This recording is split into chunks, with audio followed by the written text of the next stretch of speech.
Bismillahirrahmanirrahim. Okey, dah masuk dah. Sekejap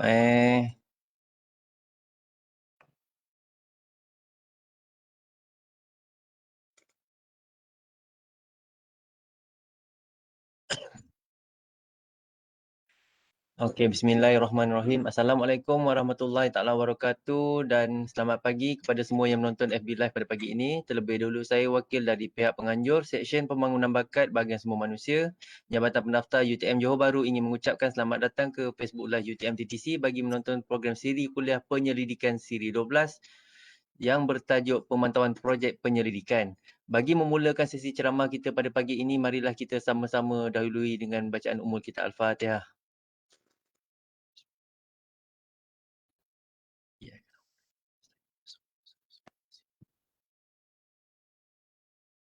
Amin, amin, ya Rabbal Alamin. Tanpa melengahkan masa, saya menyebut penceramah kita iaitu Puan Nur Arbainah binti Syamsul Anwar dari Pusat Pengurusan Penyelidikan UTM Johor Bahru untuk memberikan perkongsian ilmu kepada kita semua. Dengan ini segala hormatnya Puan, dipersilakan. Terima kasih Encik Hamzah. Assalamualaikum warahmatullahi wabarakatuh dan salam sejahtera kepada semua warga Facebook dan juga warga UTM khususnya kerana bersama-sama pada pagi ini.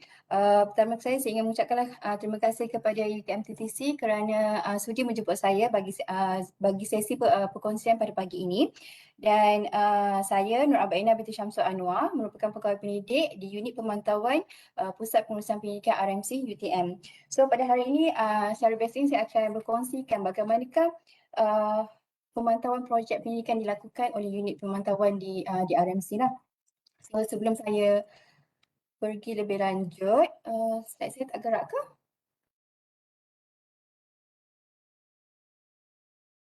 Okey, sebenarnya unit pemantauan ini adalah di bawah bahagian pengurusan projek. Di bawah pengurusan projek terdapat 3 unit iaitu unit pengurusan projek di bawah Cik Zurida, unit pemantauan di bawah saya sendiri dan manakala unit pengurusan data adalah di bawah Puan Nur Fazila.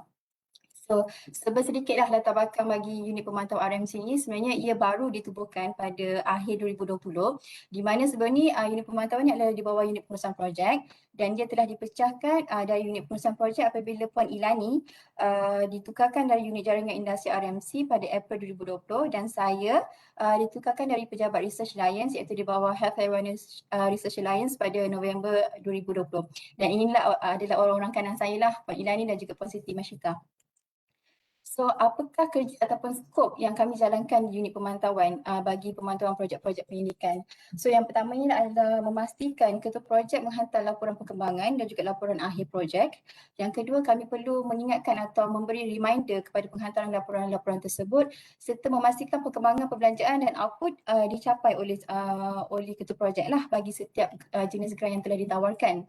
Yang ketiganya adalah kami perlu juga membuat semakan pelanjutan tempoh projek dan juga jika perlu mengadakan bengkel ataupun sesi pemantauan bagi projek-projek yang bermasalah ataupun projek-projek yang berimpak tinggi, kami akan jalankan juga. Yang keempat, kami perlu memajukan semua permohonan yang perlu dimajukan kepada penaja. Dan yang terakhir sekali adalah perlu membuat semakan borang meninggalkan perkhidmatan di UTM bagi staf-staf yang akan tamat perkhidmatan ataupun pencen. Ini adalah bagi staf-staf akademik. So sebelum saya pergi lebih lanjut, sebelum ini Cik Zurida ada kongsikan dengan kita kategori-kategori grant ataupun jenis-jenis grant yang perlu yang ada di UTM dan jenis-jenis grant ini adalah yang perlu juga kami pantau. Grant-grant tersebut adalah grant nasional, universiti, swasta atau industri dan juga antarabangsa. So untuk makluman semua, jumlah aktif grant pada tahun 2021 adalah sebanyak 2,563 grant yang masih aktif pada tahun semasa, pada tahun 2021 lah. So pecahan-pecahan grant tersebut, grant universiti ada sebanyak 1,459, grant nasional 715, grant private 240, manakala grant antarabangsa ada sebanyak 149. So data ini adalah data as of Julai 2021 yang dikeluarkan oleh unit data kita iaitu Puan Nur Fazila. So, di manakah proses unit pemantauan ataupun pemantauan projek itu bermula? So untuk makluman semua terdapat seperti yang saya tunjukkan ini terdapat 3 fasa lah untuk registration grant di UTM. Semua grant perlu diregisterkan dan direkodkan di dalam sistem radis. Tak kisahlah grant tu daripada luar ataupun grant tu adalah grant yang ditawarkan di dalam UTM sendiri. Dan ia melibatkan pendaftaran dan juga permohonan grant lah. Seterusnya, setiap grant yang dimohon perlulah disemak ataupun dinilai, dan juga selepas dinilai dan setelah mendapat keputusan, semakan perlu dibuat oleh unit rekod ataupun unit ujian ataupun rahmat yang dipimpin oleh Puan Siti Rahmah untuk proses pengaktifan grant. Selepas kedua-dua proses ini telah selesai ataupun vote number telah dijana dan telah aktif, bermulalah peranan kami untuk memantau grant-grant tersebut. So pemantauan ini dibuat 3 bulan pertama. Sebenarnya daripada 3 bulan pertama ni kami dah pantau. Kenapa kami pantau 3 bulan pertama? Kerana kami nak pastikan grant-grant tersebut telah aktif dan juga grant-grant tersebut telah berjalanlah mengikut tarikh mula projek itu diluluskan. Dan kemudiannya pemantauan setiap 6 bulan untuk setiap Jun dan juga Disember, dan memastikan ketua projek menghantar laporan akhir selepas projek tamat. Dan sebenarnya ada grace period lah, kita bagi masa 3 bulan untuk ketua projek menyiapkan laporan akhir bagi grant-grant mereka yang telah tamat. So, apakah kaedah ataupun cara pemantauan yang kami lakukan? Terdapat 2 kaedah lah. Satu adalah pemantauan berjadual dan juga pemantauan tidak berjadual. So selalunya pemantauan berjadual ni adalah mengikut tempoh 6 bulan, 6 bulan. Contoh kalau di dalam radis, kita telah tetapkan setiap Jun dan juga Disember. Manakala kalau untuk laporan-laporan pemantauan bagi grant-grant KPT, grant-grant kementerian, contoh grant FRGS, PRGS, NRGS dan sebagainya, mereka melalui pelaporan adalah di dalam sistem MyGrants, di mana mereka buka hanya pada Februari dan Julai sahaja.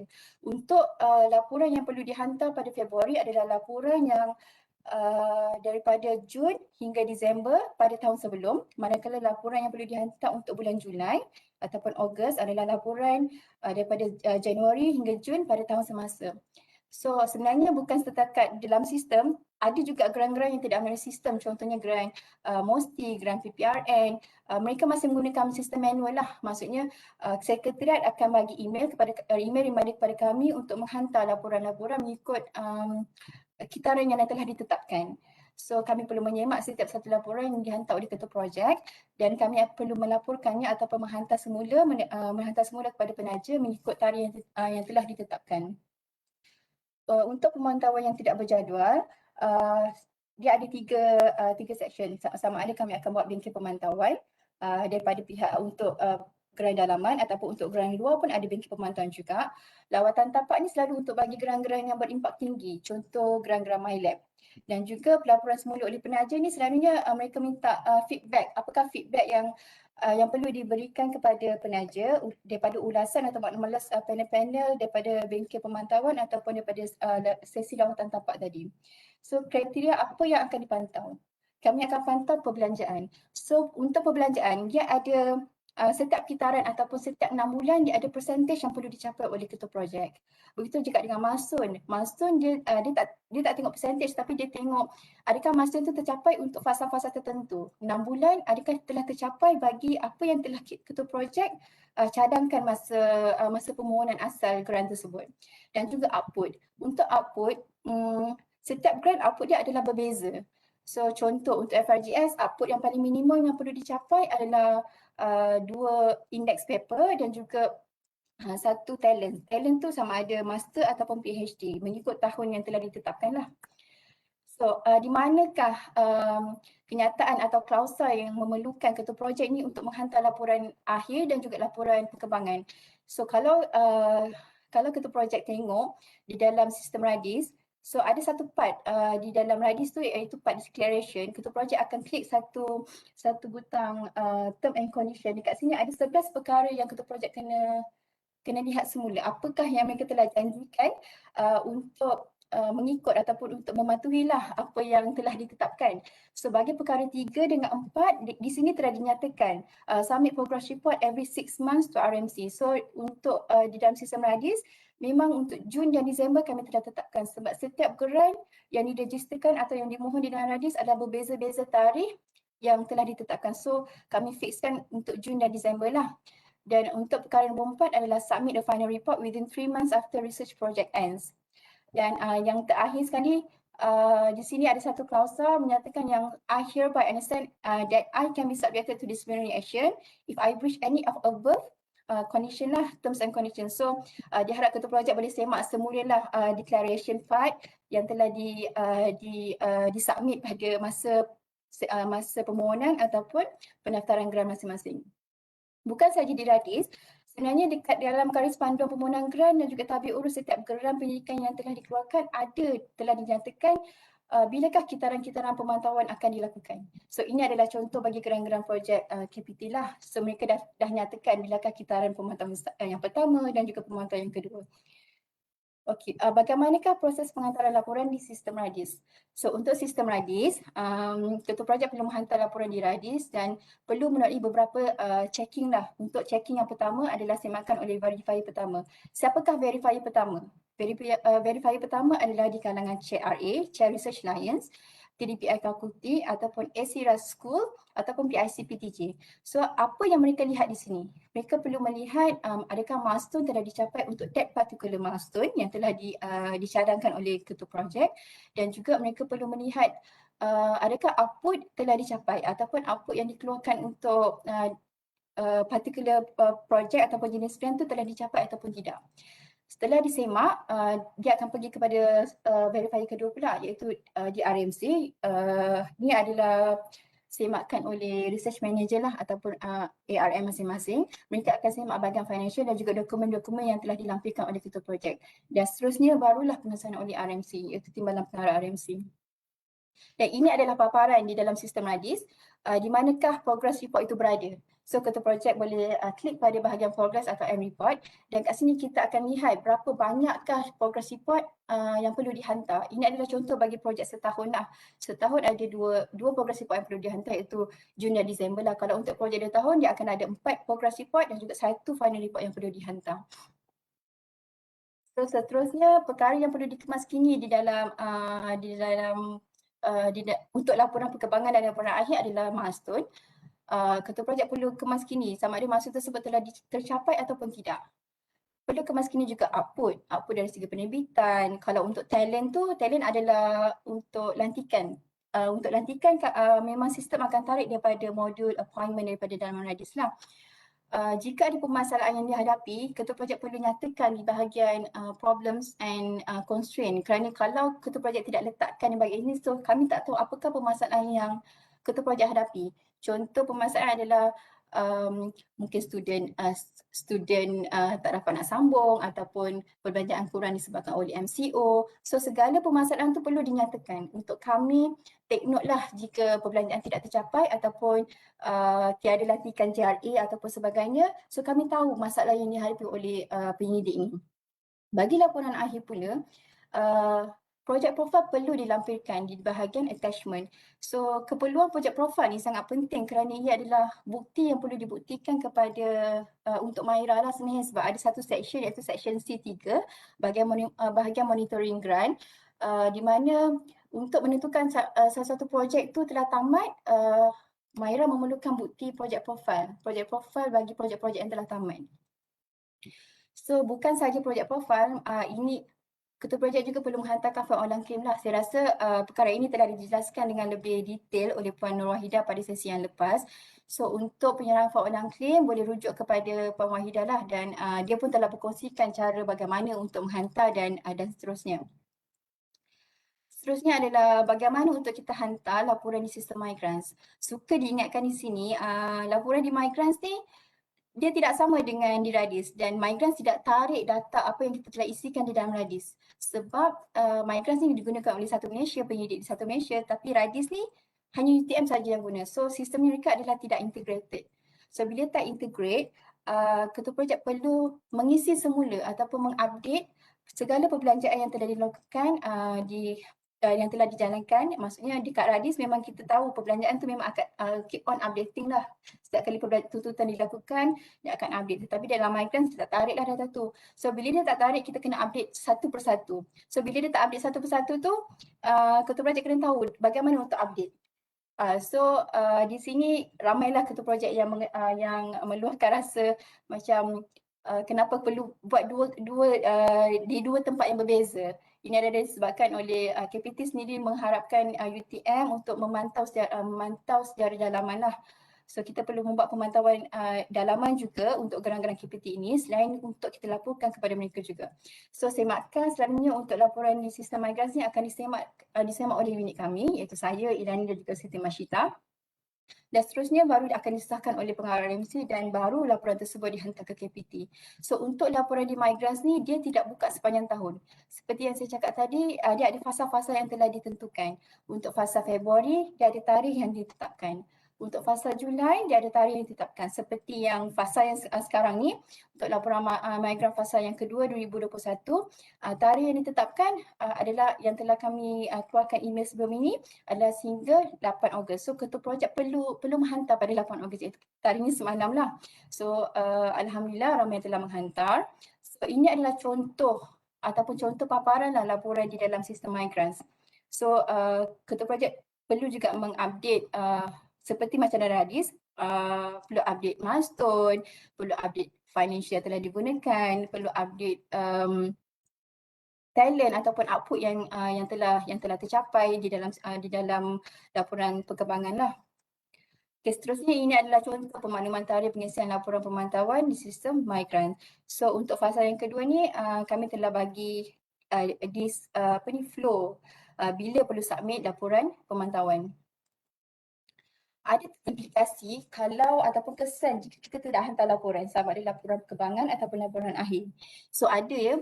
So apakah implikasi-implikasi yang akan adalah projek-projek itu mungkin akan disuspend ataupun boleh terminate. Ini adalah mengikut cut-off polisi yang telah dikeluarkan oleh yang telah diluluskan oleh JPU pada 2019 dan juga ketua projek boleh disenarai hitamkan dari memohon geran dalaman UTM selama 2 tahun. Dan untuk geran-geran, contoh geran KPT, ketua projek tidak boleh memohon geran yang baru pada fasa yang baru. So ada implikasi. So kepentingan untuk menghantar laporan ini sangat penting. So jadi ketua projek perlu ingatlah tarikh-tarikh ataupun jika kami menghantar reminder untuk menghantar laporan perlu mengikut tarikh-tarikh yang ditetapkan supaya tidaklah terjadinya projek itu disuspend atau di-terminate. So apa yang terkandung dalam prosedur pemantauan prestasi projek atau program dana pendidikan universiti ni ataupun kita namakan cut-off policy lah. So tahap kemajuan yang perlu dicapai adalah mengikut kitaran. So seperti yang saya cakap tadi, perbelanjaan bagi kitaran pertama iaitu first 6 months kena mencapai 25%. Ini yang telah ditetapkan. Sebenarnya tahap kemajuan ini sama juga dengan apa yang telah termaktub di dalam tabik urus geran-geran pendidikan yang lain lah. So, projek boleh diberi status suspended jika tidak mencapai perkara di atas, tidak menghantar progress report dan juga boleh suspend selama 2 bulan. Ini selepas 2 kali peringatan telah diberikan lah.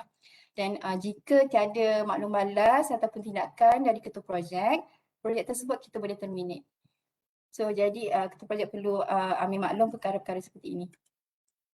Sebagaimanakah contoh reminder yang telah kami beri? Ini kalau dalam sistem migrants, ini adalah reminder akan dihantar kepada personally kepada email yang telah diregister di dalam migrants. So mohon ketua projek untuk memastikan email yang diregister di dalam migrants adalah email yang aktif. Dia tak kisahlah email tu email UTM ke, email Gmail ke, email apa-apa ke, tapi kena pastikan email tersebut adalah email yang aktif. Tapi kami suggestkan untuk gunakanlah email UTM supaya kami boleh keep track sama ada ketua projek terima ataupun tidak. Sebab kalau email personal ni kami tak pasti adakah email tu adalah email personal masing-masing sebab mungkin nama yang digunakan adalah nama berbeza lah dengan nama yang digunakan untuk email UTM. So untuk reminder penghantaran laporan, ini bagi sistem radis lah sebab sistem radis ni kita boleh kontrol. Kalau untuk migrants kita tak boleh kontrol. Untuk laporan pemantauan yang perlu dihantar pada bulan Jun, kami akan bagi sebanyak 3 kali reminder. Reminder pertama, pada minggu kedua Mei kami telah hantar. Kalau ketua projek tak hantar juga, reminder kedua kami akan bagi, iaitu pada minggu kedua bulan Jun. Dan seterusnya reminder ketiga pada minggu keempat bulan Jun. So kami harap ketua projek dapat email notification daripada Radis untuk menghantar laporan perkembangan lah, sama ada laporan perkembangan ataupun laporan akhir. So kami telah membuat inisiatif untuk beri reminder secara berperingkat. So saya harapkan ketua projek dapat email seperti inilah, di mana di Radis adalah seperti ini. So kalau ada KP yang tidak mendapat email, mohon maklumkan kepada kami lah, mungkin ada masalah teknikal atau apa, dan kami akan majukan kepada tim RC untuk melihat perkara-perkara ini. So, bagi bengkel ataupun sesi pemantauan projek ini yang melibatkan bengkel-bengkel yang untuk geran-geran dalaman ataupun untuk kita pergi untuk dibengkelkan geran oleh penaja. Okey, kami perlu menyemak dan memastikan dokumen yang perlu dihantar itu adalah lengkap pada setiap sesi pemantauan. So terdapat format-format yang berbeza bagi setiap penaja ni. So kami perlu pastikan apa yang telah diisikan oleh ketua projek itu adalah tally dengan apa yang telah dilaporkan di dalam sistem Radis. Contohnya kewangan kena tally, dan selalunya penaja akan minta laporan based on cut off date. Contoh 30 Jun laporan laporan kewangan adalah sehingga 30 Jun. So kami akan minta unit kewangan untuk melaporkan laporan kewangan sehingga 30 Jun sahaja. So laporan-laporan tersebut perlulah lengkap dan tepatlah. So yang keduanya, kami juga perlu mengatasi masalah atau kekurangan projek penyidikan. Selalunya sebelum ketua projek membuat pembentangan kepada penaja, kami akan panggil untuk mock presentation lah, supaya kami tahu apakah masalah yang ketua projek hadapi.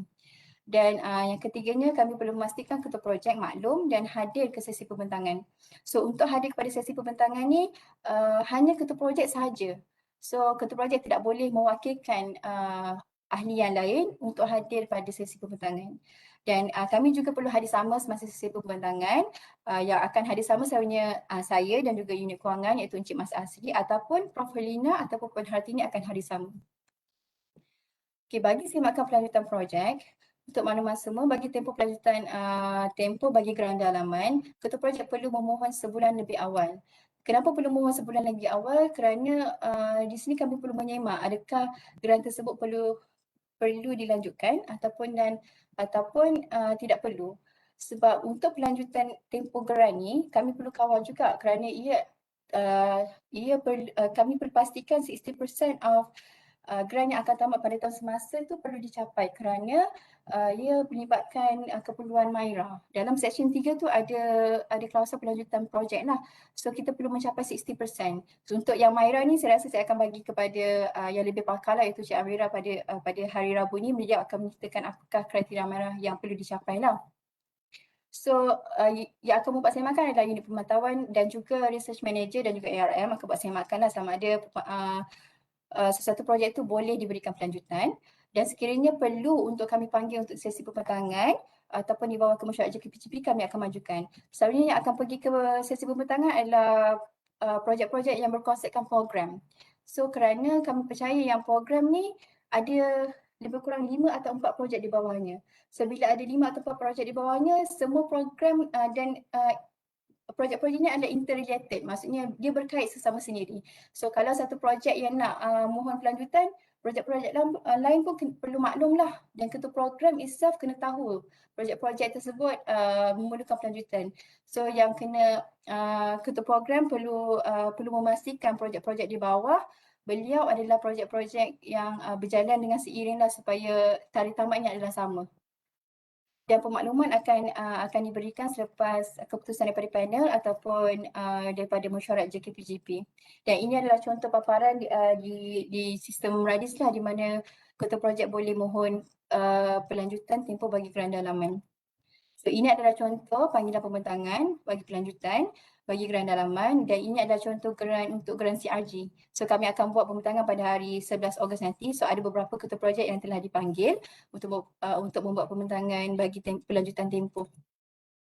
Bagi permohonan kepada penaja pula, terdapat beberapa permohonan yang kita boleh majukan kepada penaja. So apakah permohonan-permohonan tersebut? Ada 4, iaitu permohonan perubahan skop ataupun adjektif, permohonan pelanjutan tempoh, permohonan pemindahan bisiri, dan juga permohonan yang tiada dalam proposal. Kadang-kadang ketua projek ni dalam masa mereka baru mulakan projek, mereka rasa macam skop ataupun objektif tu perlu diubah disebabkan oleh keadaan semasa ataupun sebagainya. So permohonan ini perlu dikemukakan kepada penaja juga. Kerana penaja akan pegang kepada yang dah diluluskan kan. So bila mereka nak ubah, so kita perlu mendapat kelulusan penaja. Bagi permohonan tempoh pelanjutan tempoh pula, perlu dimohon sekurang-kurangnya 3 bulan dari tarikh tamat. So untuk geran-geran KPT selalunya untuk pelanjutan kali pertama mereka beri kebenaran kepada universiti untuk memberi pelanjutan di peringkat dalaman saja. Untuk pelanjutan kedua perlu dimajukan ke KPT. Begitu juga dengan permohonan BSIRI dan juga permohonan yang tiada dalam proposal. Suka diingatkan semua permohonan yang telah dimajukan kepada penaja, keputusan ataupun kelulusan tidak akan dapat dalam masa seminggu atau dua. Dia bergantung juga kepada jenis penaja dan juga jenis geran yang kita majukan permohonan lah. Sometimes it will take about a month ataupun 2 bulan. So diharapkan ketua projek bersabarlah jika ada permohonan yang masih belum mendapat keputusan lagi. Seterusnya, segala permohonan tadi tu dia ada senarai semak yang perlu disediakan oleh ketua projek. So ini adalah contoh-contoh senarai semak yang kita kena sediakan sebelum kami menghantar semua permohonan kepada penaja. Ini adalah contoh bagi geran-geran KPT lah. Senarai semak ni perlu disediakan oleh ketua projek kerana kalau kita tak ada senarai semak ini mungkin saya kata akan pulang balik dan akan reject lah permohonan kita. So, ada banyak senarai semak yang perlu disediakan oleh ketua projek. So yang ini nanti kami akan share. Okey, yang akhir sekali adalah borang perakuan meninggalkan perkhidmatan di UTM. So untuk borang ni, di kad RMC ada 2 unit lah yang perlu melihat iaitu unit kewangan dan ini pun telah diterangkan oleh Puan Wahidah dan juga unit kami, unit pemantauan. So untuk unit pemantauan, kami perlu semak penghantaran laporan di Radis atau di Migran sama ada ketua projek telah menghantar laporan akhir ataupun tidak. So kalau ketua projek tidak menghantar laporan akhir lagi, mereka perlu menyelesaikan laporan akhir tersebut dan menghantar faolan claim serta jika projek tersebut masih aktif, ketua projek itu perlu menukar ketua projek yang baru. So supaya nanti bila geran itu aktif, ketua projek yang baru ni akan jalankan projek tersebut dengan projek tersebut sampai projek tamat lah. So kalau semuanya dah lengkap dan saya akan dapat memo daripada Puan Wahidah, baru saya akan sign borang tersebut. So suka diingatkan juga kepada ketua projek yang akan berpencen ataupun tamat perkhidmatan untuk beri kami maklumkan kepada kami lebih awal lah supaya kami boleh buat semakan dengan lebih awal dan unit kewangan pun dapat membuat semakan aset dengan lebih awal supaya kami tidak drag masa untuk mengesahkan borang tersebut. So aktiviti yang telah kami lakukan sepanjang unit pemantauan itu bukan adalah kami telah membuat juga sesi coaching kepada fakulti terutama bagi penghantaran laporan pendidikan di dalam sistem Migrants. Seperti yang saya cakap tadi, Migrants ini tidak sama dengan Radis. So bila tak sama, kami perlu assist atau membantu ketua projek bagaimana cara ataupun bagaimana cara untuk melaporkan laporan mereka di dalam sistem Migrants. Kerana agak tricky sikit untuk melakukan untuk melaporkan laporan di sistem Migrants lah sebab kita perlu tallykan dengan perbelanjaan yang ada di dalam Radis dan juga kita perlu tallykan segala appointment ataupun lantikan yang kita buat di dalam Radis. Ini seterusnya adalah peranan saya sebagai pegawai pemantauan. Begitu juga peranan Puan Ilani sebagai penolong pegawai pemantauan dan Puan Siti Mashita. So, sekiranya ada sebarang persoalan, boleh email ataupun hubungi kami di nombor yang tertera sebab kami memang bagi nombor personal lah. So jika ada sebarang soalan, boleh utarakan di komen ataupun jika saya tak dapat menjawab sekarang, saya akan jawab kemudian lah. Saya akan bagi personal opinion sebelah sini. So kami juga kongsikan juga folder open access bagi segala manual, tabir urus, bagaimana untuk menghantar faolan claim dan juga bagaimanakah template laporan akhir itu perlu diselesaikan. So saya rasa itu saja Encik Hamzah.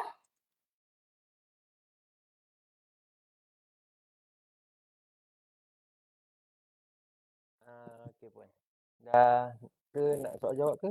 Saya tengok tadi dekat ruangan komen dah ada Sekejap, staff Puan yang jawab tu. Sekejap Sekejap. Sekejap, tengok sekejap. Itulah, dah ada yang menjawab dah tu kan. Baik Kak, ada soalan lagi? Kalau macam ada soalan-soalan yang tak terjawab, mungkin boleh personally contact kami lah. Ada nombor telefon saya dan juga Puan Iliani dan juga Puan Siti Masita. So boleh personally contact ataupun email kepada kami lah jika ada sebarang persoalan. Ya Puan. Sebab dia dah, Puan Liani ni dia dah bantu ni saya tengok ni. So saya rasa kalau soal jawab ke boleh kot diorang direct ke komen sini ataupun diorang direct to PSC lah saya rasa. Tak ada Boleh, masalah boleh. pun. Tak ada masalah. So kalau misalnya perlukan sesi coaching secara personal, macam kami memang akan buatlah sesi coaching especially bagi penghantaran laporan-laporan di dalam sistem migrants. Ya Puan. Tak ada apa So saya tutup lah Dah habis ke? Dah tak ada soalan lagi? Sekejap saya tengok sekejap. Tak ada dah tu.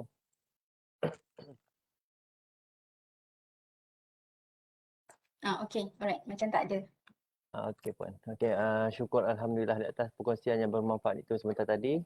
Semoga ilmu baru yang kita perolehi pada hari ini dapat diaplikasikan secara baik dalam melaksanakan tugas dan tanggungjawab yang diberikan kepada kita. Dengan ini berakhirlah perkongsian kita dan saya selaku wakil dari pihak pengajar ingin merakamkan setinggi-tinggi penghargaan dan jutaan terima kasih kepada penceramah kerana sudi meluangkan masa dan tidak lupa juga kepada hadirin sekalian kerana sudi mengikuti program ini sehingga tamat. Sekian saja saya sudahi dengan wabillahi taufiq wa hidayah. Wassalamualaikum warahmatullahi taala wabarakatuh. Terima kasih Encik Hamzah.